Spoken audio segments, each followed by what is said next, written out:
So আমাদের মেথডটা কি ছিল যে i to the power n এর যদি ভ্যালু বের করতে বলে আমি সরাসরি n কে 4 দিয়ে ভাগ করব। সো আমার nটা কত 503, এটাকে আমি 4 দিয়ে ভাগ করব। 4 দিয়ে ভাগ করলে কত আসে? সো 48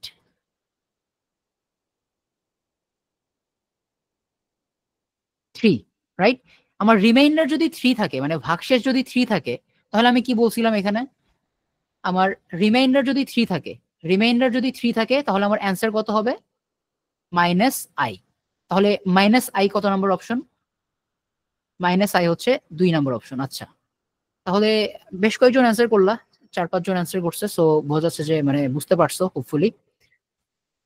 খুব বেশি ডিফিকাল্ট না, এগেন এগুলো ইজি ম্যাথই, বাট অনেক সময় পরীক্ষার প্রেসারে দেখবা যে এই সহজ জিনিসগুলো অনেকে ভুল করে আসে। সো চেষ্টা করবা যে মাথার একটু ঠান্ডা রেখে এক্সামটা দেয়ার। এই ভিডিওটা স্পন্সর করেছে ক্যাম্পাস প্রো। ক্যাম্পাস প্রো হলো আমাদের একটা private university admission online coaching, যেখানে আমরা বাংলাদেশের সবচেয়ে প্রমিনেন্ট যে প্রাইভেট ইউনিভার্সিটিগুলো আছে, যেমন north south university, BRAC university, AIUB, IUB, east West, UIU, এই সমস্ত ইউনিভার্সিটিগুলোর জন্য অ্যাডমিশন প্রিপারেশন কোর্স অফার করে থাকি। সুতরাং আপনি যদি সবচেয়ে এফিশিয়েন্ট এবং ইফেক্টিভ প্রিপারেশন নিতে চান, আপনি চাইলে ক্যাম্পাস প্রোতে জয়েন করতে পারেন। আমাদের ভিডিওর পিন কমেন্ট বা ফার্স্ট কমেন্ট চেক করতে পারেন, সেখানে আমাদের ব্যাচগুলো সম্পর্কে ডিটেলস দেওয়া আছে। আপনি জাস্ট গুগল ফর্মটা সাবমিট করলেই হবে, আমাদের টিম থেকে আপনার সাথে কমিউনিকেট করা হবে।